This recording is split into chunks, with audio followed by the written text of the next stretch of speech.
o que a gente tem que começar a entender, tá? Que muita coisa mudou. Muita coisa mudou porque se aprendeu muito mais sobre processo de cicatrização, se aprendeu muito mais sobre as próprias cirurgias. Então, muitas das doutrinas que se utilizava em pós-operatório antigamente mudaram, né? Então, eu sempre falo para vocês que o que acontece? Eu, por exemplo, quando eu comecei há 30 anos atrás, a gente fazia o pré-operatório. O que era esse pré-operatório? A paciente ia no médico, o médico dizia que ia operar ela, dizia que ela tinha que emagrecer para fazer a cirurgia e ela vinha pra gente para fazer esfoliação, para estimular o turnover celular, para cicatrização, fazia drenagem para melhorar a imunidade, fazia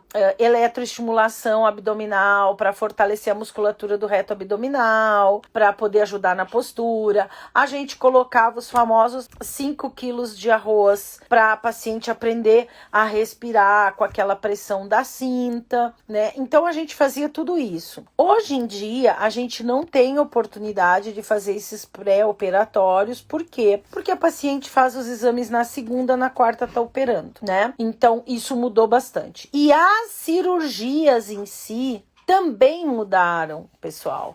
Então hoje a gente tem anestesias diferenciadas, né? Nós temos aí cânulas diferenciadas, nós temos espessuras diferenciadas, nós temos assistência de lipoaspiração diferenciada, né? O que é isso? A gente não tem mais só a lipoaspiração realizada com a seringa, com o aparelho de vácuo. Nós temos as vibro, nós temos as lasers, nós temos as ultrassônicas, tá? Nós temos a associação do Vaser, nós temos a associação das energias externas, que são Renuvium e Body Tight. E aí começa, gente, uma grande questão, que é a seguinte: qual é a técnica que o médico está utilizando? Qual é a técnica de infiltrado que ele utilizou? É uma lipo seca? É uma lipo semi-úmida? É uma lipo úmida? É uma substância tumescente? Qual é o tipo de assistência? É vibrolipo? É laser?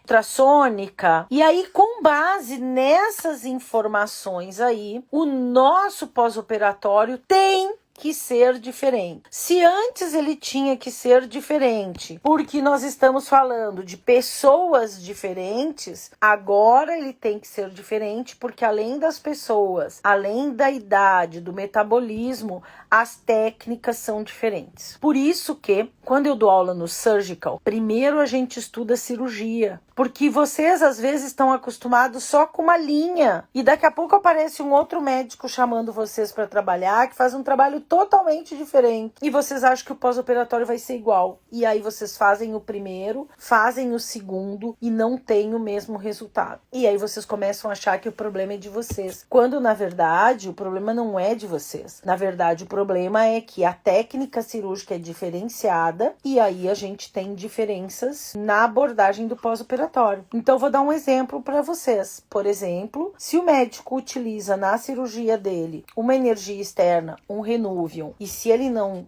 utiliza, são coisas diferentes. Se ele resolve usar uma energia externa e um médico utiliza o Renuvium, que tem uma temperatura de 85 graus, o outro utiliza o Body Tight, que tem uma temperatura de 65, 78 graus, muda, gente. Mudou o dano térmico dentro desse processo. Então, quando a gente vai lá e mostra, como eu mostrei, pós-operatório, de uma doutrina, de um estilo de cirurgia, uma técnica de cirurgia, que é a técnica Total Definer, que é a HD Total Definer, que não é igual a HD comum, que não é igual a MD, a gente está falando do que eles decidiram utilizar trabalho de pós-operatório deles e o que eles, através da prática deles, obtiveram de resultado para os melhores pós, né? E aí o que a gente tem que entender? Que nós temos uma certa autonomia até a página 2, mas não uma autonomia total, né? Então nós temos que trabalhar em consonância com o médico. E aí o que está se criando no mercado, ou se criou no mercado? Se criou no mercado uma coisa do tipo assim, ó, só o meu jeito serve, só o meu jeito presta, só eu sei fazer, eu sou a fodona,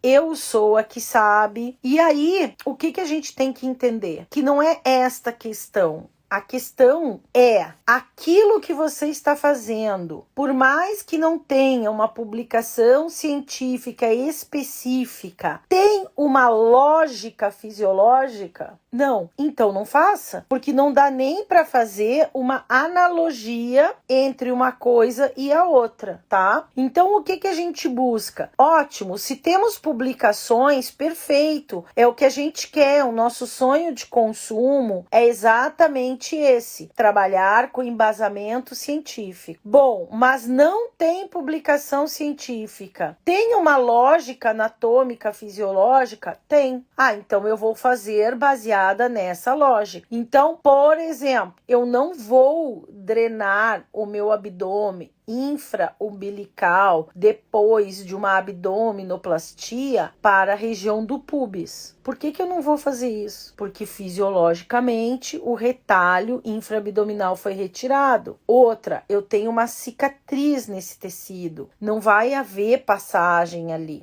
Então não tem lógica eu fazer uma coisa dessas. Não tem lógica anatômica e não tem lógica fisiológica, tá? Agora, o que acontece? Ai, mas é o taping contensivo. Ai, mas é o taping linfático. Qual é a tua lógica, tá? Eu ouvi um absurdo, tá? Que dizia o seguinte: eu faço taping contensivo, mas eu não ponho tensão. Bom, se tu não põe tensão, o teu taping não é contensivo, minha amiga, meu amigo, tá? Tu pode ser o papa, que tu não vai conseguir mudar a lei mecânica da física. Não é uma questão de eu tenho razão ou fulano tem razão. É uma questão que fisicamente, e a gente vem falando isso há mais de um ano, tá? Fisicamente, a compressão de um taping com 100% de tração é de 3 milímetros de mercúrio, que não é suficiente para comprimir, e sim para conter. O que tu tem que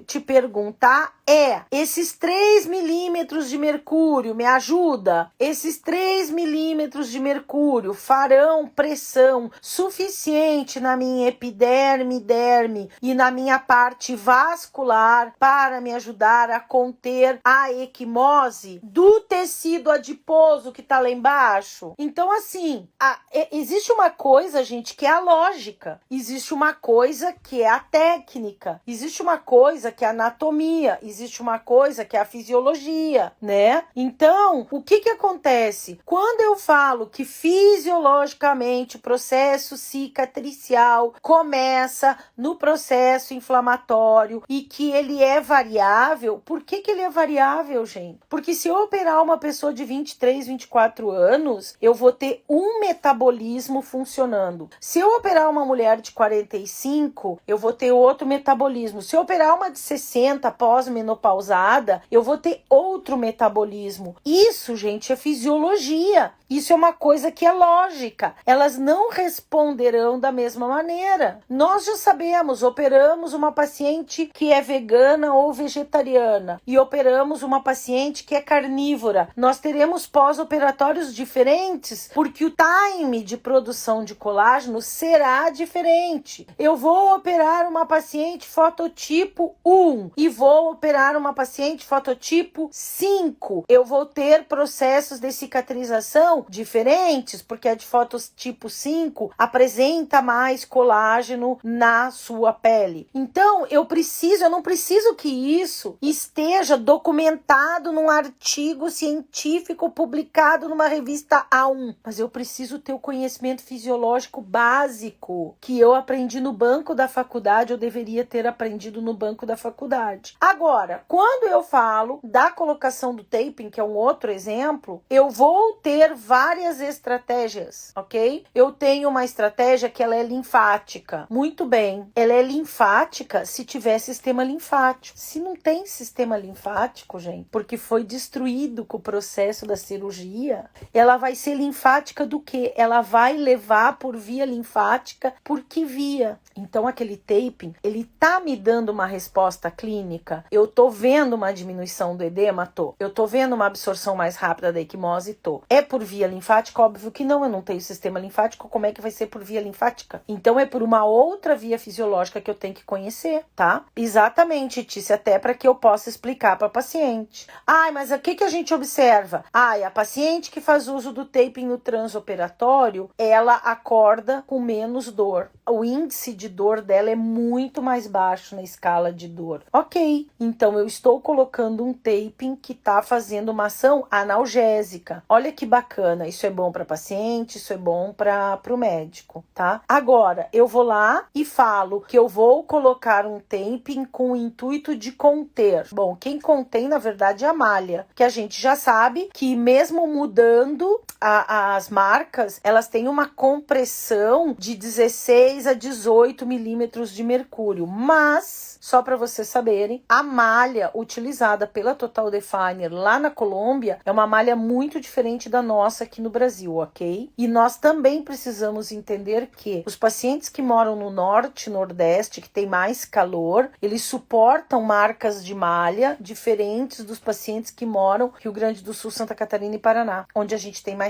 frio, tá? Isso também é uma variação que nós temos que levar em consideração. E aí, o que vai acontecer? Eu vou lá e digo que eu vou colocar um taping para contenção, só que na hora de eu colar esse taping eu não estico. Eu simplesmente sobreponho o tape em cima de tape em cima de taping, e se eu não estico, eu não tenho nenhum tipo de força mecânica. E se eu não tenho nenhum tipo de força mecânica, aquilo ali tá em zero. Então, ele não vai ter como fazer uma ação de contenção. Na verdade, quem vai fazer a ação de contenção vai ser a placa e vai ser a malha. Então, assim, eu vou ter resultados muito parecidos, mesmo que eu use estratégias de pós-operatório um pouco diferentes. É o mesmo que eu dizer para vocês que só a drenagem Leduc funciona no pós-operatório. Só a drenagem Voder funciona no pós-operatório. Só a drenagem Ciute funciona no pós-operatório. Isso é verdade, gente? Não, não é. Primeiro, por quê? Porque várias escolas de drenagem têm movimentos levemente diferentes e todos podem ser aplicados desde que eu obedeça a padrões básicos. Pouca pressão, sentido centrípeto, né? A proximal distal. Essa é a regra básica de uma drenagem, né? Agora, se a minha manobra vai ser Voder, se a minha manobra vai ser Ciute, se a minha manobra vai ser Leduc, vai ser Ganância, vai ser Godoy, vai ser Dominique Jacquemet, isso vai depender da minha habilidade como profissional para fazer isso. E eu vou ter resultado de drenagem linfática, certo? Eu vou trabalhar com um médico que vai lá e vai fazer uma lipoaspiração super úmida, onde ele vai fazer a introdução de 2 a 3 litros de soro no decúbito anterior e decúbito posterior, e ele me pede para fazer o esvaziamento do líquido excedente. E aí eu vou fazer, porque esse é o pedido dele e eu não tenho autonomia nessa discussão, ok? Porque eu tenho ali um grande volume de líquido e vai me ajudar se ele sair, tá? Mas eu também vou ter uma profissional que não vai fazer esse esvaziamento pela via dos orifícios deixados e também vai ter um excelente resultado de pós-operatório. E eu também vou ter aquela paciente que não vai fazer esse esvaziamento e ela vai fazer uma colocação de taping e ela também vai ter um excelente resultado. Por quê? Porque o raciocínio fisiológico dela foi outro e que não está errado. Então, é muito ruim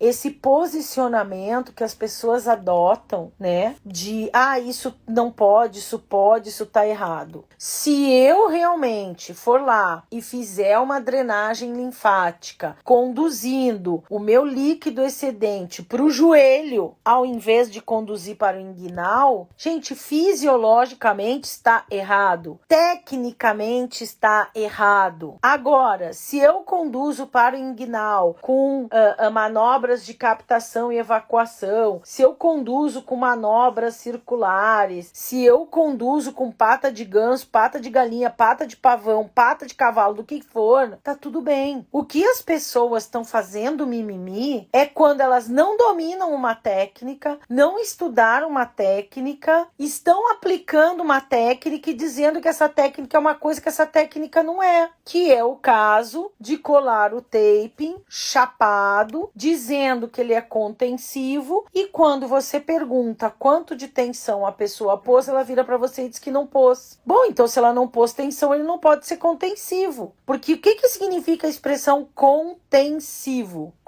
Tensão. Se não tem tensão, tu tirou a tensão, ele é só um é com taping ou sem tape, tá? Então, assim, a questão do esvaziamento do espaço é a mesma coisa. Aquele esvaziamento de espaço, há quem goste, há quem não goste, há quem use, há quem não use. Mas a indicação dele é para o paciente que recebeu infiltração superúmida. O que significa isso? Muita quantidade de líquido antes de fazer a lipoaspiração.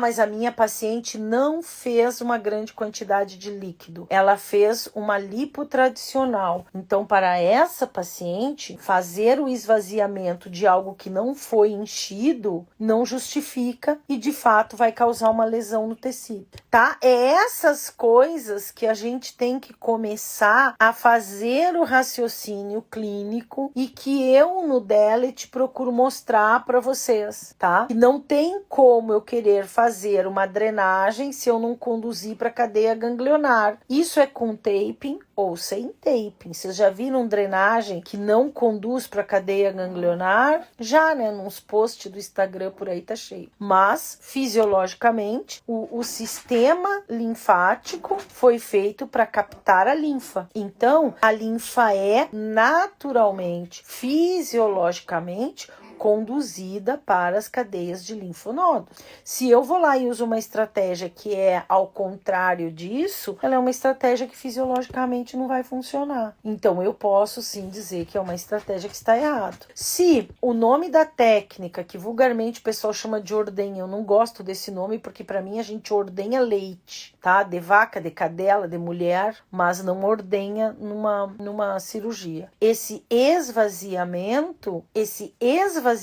eu vou esvaziar porque foi enchido, porque foi introduzido, porque ali tem um líquido excedente que não faz parte daquele processo ali, tá? E aí fazer a técnica de esvaziamento pode ser uma indicação. Se essa cirurgia não fez uma infiltração superúmida, talvez ela não tenha a indicação, tá? O que a gente não pode é pegar tudo como regra. Eu vi no post, eu vi a Dada fazendo, eu vi a fulaninha fazendo, então eu vou fazer também. Não, se eu não enchi, eu não tenho o que esvaziar, tá?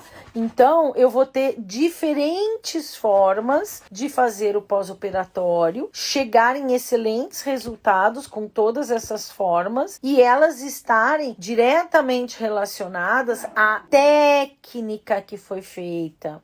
Então, se eu tenho uma lipo profunda, tá tudo bem, eu tenho uma pele mais espessa em cima. Se eu tenho uma lipo de definição, eu tenho uma pele muito mais fininha em cima. Qualquer movimento não vai ser bom. Na profunda, ainda tá tudo bem, porque esse movimento, ele não vai ser um movimento lesivo. Então, a gente tem que começar a encaixar as peças na nossa cabeça e ir buscar na anatomia anatomia, na fisiologia e na técnica de cirurgia qual é a doutrina que eu vou executar. Então não dá, por exemplo, uma profissional de pós-operatório perguntar para onde drena a lombar, né? Isso aí são os quadrantes, são as linhas d'água que já deveriam ser, carecas de ser estudada e da gente saber, né? Por exemplo, existe drenagem linfática na região external? Existe. Aonde? Profunda. Porque a cadeia linfática external está abaixo do osso externo. A minha drenagem manual, ela é superficial ou profunda? Ela é superficial. Então não adianta eu querer ficar macetando o meu externo para drenar. Eu tenho uma cadeia, sim, eu tenho uma cadeia profunda. A minha drenagem é superficial. Eu consigo drenar grandes lábios para a cadeia inguinal, mas eu não consigo drenar para a região pubiana, para a cadeia pubiana, porque a cadeia pubiana está onde? Embaixo do pubis. Então, quando me falta o conhecimento anatômico, não adianta eu querer propagar minha expertise, não adianta eu querer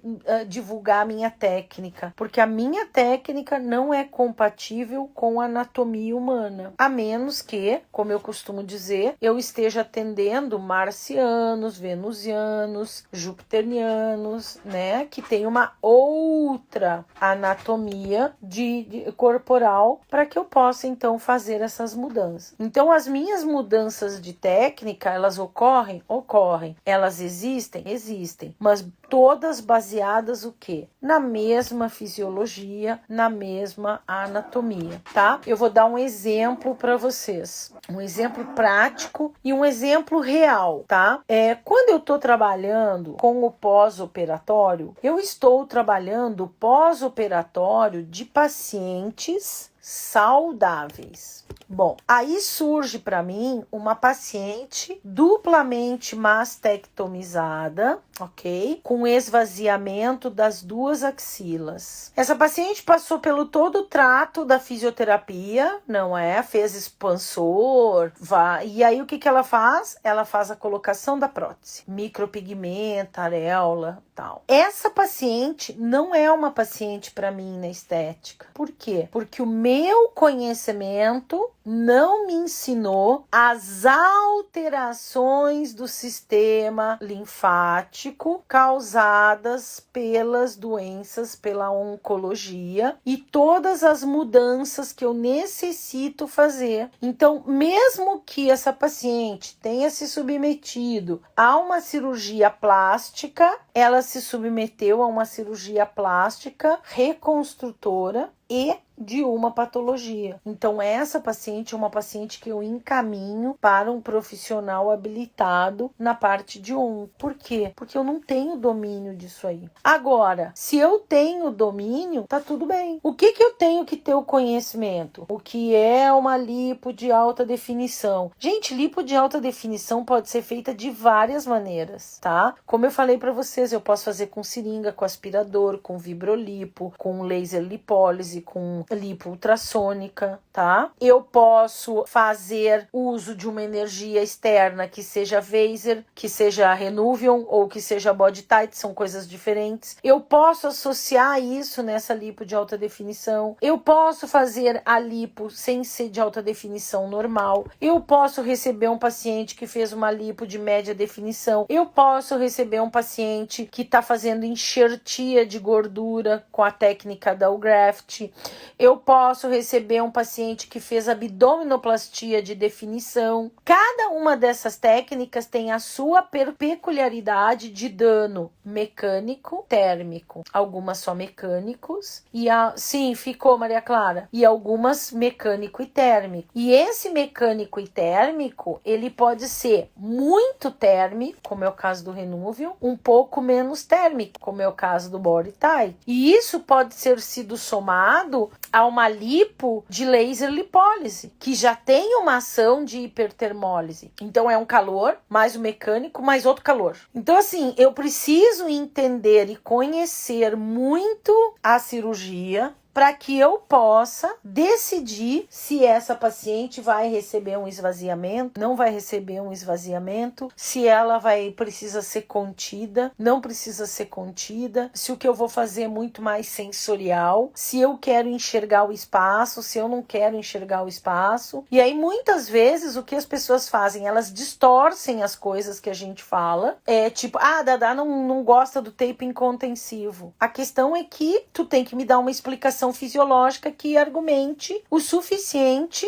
para que ele fisiologicamente funcione do jeito que tu tá falando. Ele funciona, mas não é por contenção. Essa é a grande questão. Então, o que a gente vê? A gente vê as pessoas colocando cerejas em cima de um bolo, mas dizendo para todo mundo que aquilo ali é goji berry. E tu sabe que é cereja, mas ela tá dizendo que é goji berry. E aí o que acontece? Sai todo mundo repetindo e todo mundo falando que é goji berry, quando na verdade é cereja. Então existe uma fábula, inclusive, que fala sobre isso, que é sobre o leão e o burro e a cor da grama. É exatamente isso. Então, a gente precisa hoje, além das nossas técnicas, conhecer as nossas técnicas estéticas, e quando eu falo estéticas, eu falo das técnicas que todos nós profissionais que podem atuar no pós-operatório podem utilizar. Mais do que isso, a gente precisa começar a entender de fato cada uma das cirurgias. E isso não acontece. E aí, quando a gente vê que as pessoas não dominam a cirurgia, eu vou voltar a falar sempre para vocês. O que é importante para eu trabalhar o pós-operatório? Saber qual é o pré de um pós-operatório, o operatório. Então, se eu não sei o operatório, que é o ato em si, como é que eu vou ter condições de fazer o pós-operatório? E aí o que a gente vê é que as pessoas estão muito mais preocupadas em a minha técnica é melhor, o meu jeito de pôr o taping é o melhor, minha manobra é a melhor, a minha recuperação é a melhor, é mais rápida, só eu consigo. Quando isso não é verdade, porque cada paciente vai ter o seu tempo e a gente também depende do comportamento daquela paciente, como que é a alimentação daquela paciente, como ela está se preocupando em cuidar daquela cirurgia que ela fez, daquele investimento que ela fez. Quantas de nós que pegou uma malha usada e a malha era maior do que ela?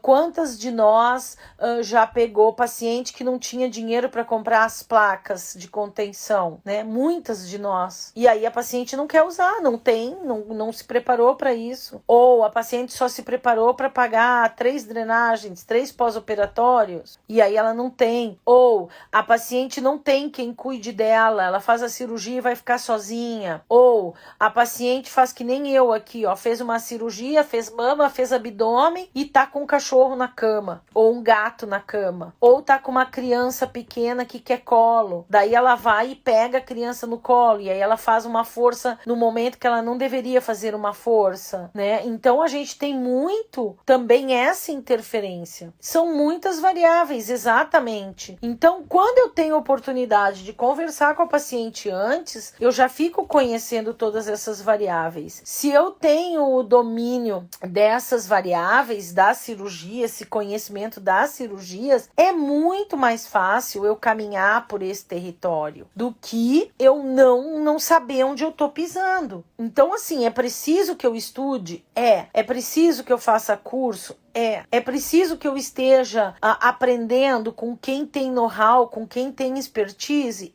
Agora, qual é a preocupação? A preocupação é eu tirar o dreno? A preocupação é que eu sou foda, eu sei puncionar o seroma. A preocupação é que eu prescrevo hiperbárica. A preocupação é que eu medico. Eu tenho uma profissional que medica pra mim. Mas isso aí não é nosso, não é da gente, né? Não é da gente. É porque eu sei tratar a decência. Sim, mas a decência é uma ferida. Não é da tua competência como esteticista tratar uma ferida. E é da competência da fisioterapeuta que se habilitou para isso. É da competência da enfermeira. Não, mas é que eu tô mais preocupado em ser a fodona, em ser a profissional que faz tudo, sabe? Eu sei fazer tudo. Tudo que o médico precisar, eu sei fazer. E aí, quando tu chega pra paciente e pergunta qual foi a técnica de onfaloplastia que o médico fez, a esteticista profissional que tá fazendo pós fica te olhando. Aí tu pergunta assim, quantos litros foram retirados? Ela não sabe. Quanto tempo durou a cirurgia? Ela não sabe. Essa paciente ficou em hipotermia na sala sala, ficou com temperatura baixa, ela não sabe. Que são informações que vão refletir diretamente no pós-operatório. Qual foi o tipo de infiltração que vai refletir diretamente no volume de equimose? Ela não sabe. Então, fazer pós-operatórios diferenciados e chegar no mesmo resultado é uma coisa que vai acontecer. E cada profissional tem a sua razão. O problema é que o profissional tem que saber explicar o porquê do que ele está fazendo. Porque anatômica e fisiologicamente, quando tu pergunta, o profissional fica... É que eu aprendi. Sim, mas quem te ensinou também teria que te dizer o quê? Isto aqui é para isto, por isso, por isso, por isso, por isso, por isso. Ou então te dizer, eu aprendi assim e o profissional, o médico que me ensinou, não sabia me dizer por quê. Só sabia me dizer que ele usa e que ele vê funcionar na prática clínica dele, tá? Então assim, ó, usa canaleta? Não usa canaleta? Cada um com a sua experiência clínica.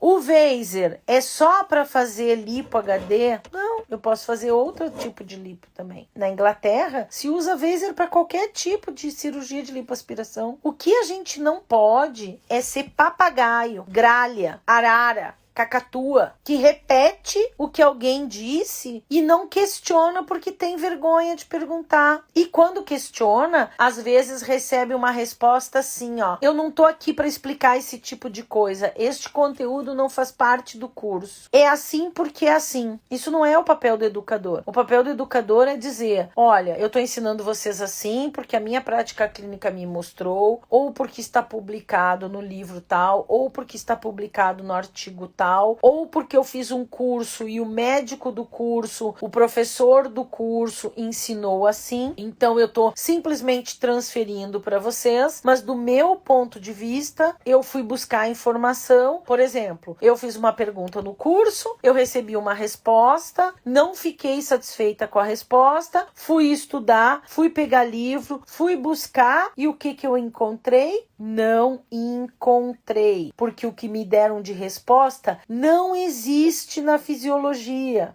Então, quem me deu a resposta tipo assim, ó, vou dar uma resposta qualquer para essa aluna parar de encher o saco. Só que a aluna aqui é uma aluna que primeiro anota horrores. Eu passo a aula inteira anotando e escrevendo. Por quê? Porque eu quero chegar em casa e estudar. Eu quero pegar o que eu ouvi e ir buscar na literatura. Eu quero ir lá na literatura para entender se aquele cara me disse uma coisa correta ou se aquele cara me deu uma resposta qualquer. O cara foi lá e me disse, ó, é isso aí.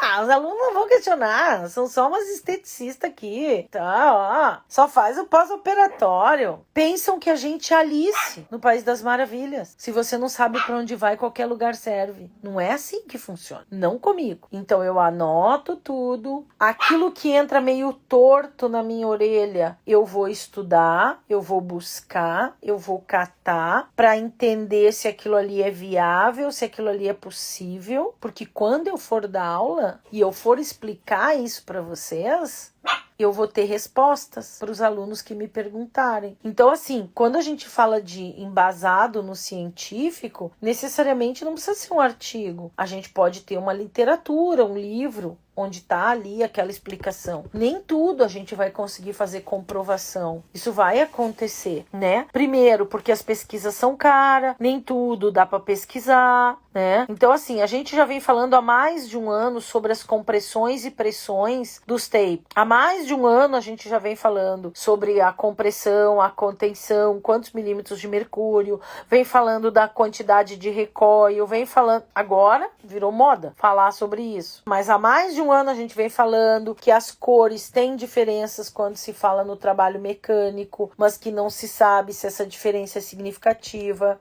A gente vem falando sobre as marcas de fitas, que nem todas as fitas são iguais, que elas não têm recoil e resiliência da mesma maneira, que é importante que a gente cuide. A gente vem falando sobre o uso da Anvisa, tá virando moda. Agora tá cheio de gente publicando isso daí. Mas há mais de ano a gente vem falando sobre isso. Há muito mais de de ano. A gente passou a pandemia inteira dando isso nas aulas. Sobre a quantidade de pressão, de compressão, compressão de malha, pressão de fita, porque a gente já fez isso no laboratório de física mecânica, no laboratório de engenharia mecânica. A gente já usou dinamômetro para medir essas coisas. Então, meus amores, antes da gente criticar, e a gente tem todo o direito de criticar, ok? Porque a crítica é o trabalho, a crítica não é a pessoa. A gente tem que separar essas coisas. Eu tenho pessoas que me adoram como pessoa e como profissional. Eu tenho pessoas que me adoram como pessoas e detestam o meu profissional. Eu tenho pessoas que me adoram como profissional e me detestam como pessoa porque não gostam do meu estilo. E tá tudo bem, tá? Quando uma pessoa faz uma crítica, eu não tomo isso pra mim como pessoal. Eu tomo como uma crítica ao meu trabalho. E eu vou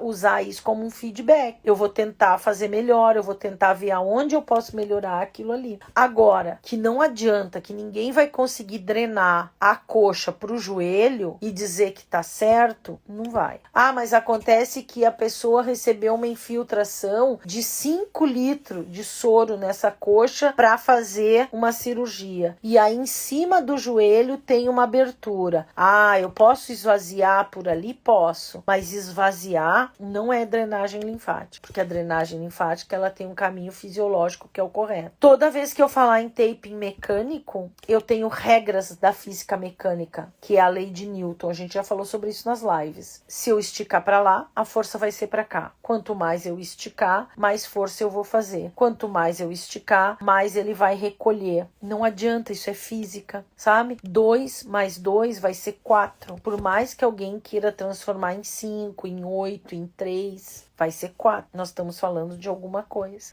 Denise, não vai mesmo, tá? Então, assim, eu posso fazer crítica? Posso, se eu entendo todo o processo. Agora, eu posso fazer as coisas de formas diferentes para chegar no mesmo resultado, mas cujo objetivo fisiológico foi outro. Então, assim, a preocupação da gente fazer um esvaziamento, o nome já diz, é esvaziar. A preocupação da gente fazer uma drenagem linfática é de drenar.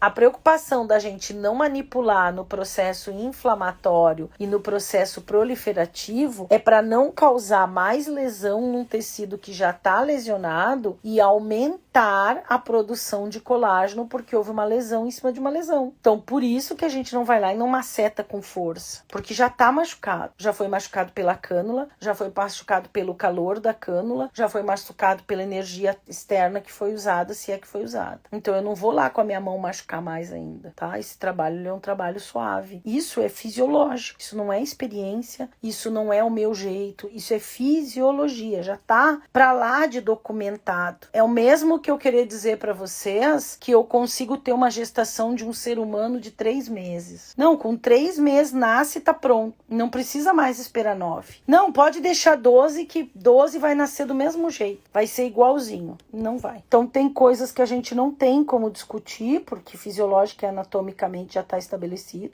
mecanicamente já está estabelecido, cirurgicamente já está estabelecido. Pode ser que mude? Pode, ao longo dos anos, com muita pesquisa, pode ser que mude. O que se fazia em cicatrizes há 5 anos atrás não se faz mais. Hoje a visão de trabalho de cicatricial é diferente, muito diferente do que a gente fazia 5, 10 anos atrás. Já não se usa pressão negativa com tanta força, não se usa pressão positiva com tanta força, não se usa força porque o objetivo não é esse, tá? Mas as críticas não são pessoais. Agora, tem coisas que são indiscutíveis. Agora, nós vamos ter diferentes abordagens chegando em excelentes resultados. Então, quando eu me proponho a criticar o trabalho do outro, o que eu tenho que fazer? Eu tenho que olhar se fisiologicamente, anatomicamente, aquilo ali tem lógica. Se tiver lógica, é melhor eu ficar quietinho. Se não tem lógica, eu vou lá e provo por que não tem lógica.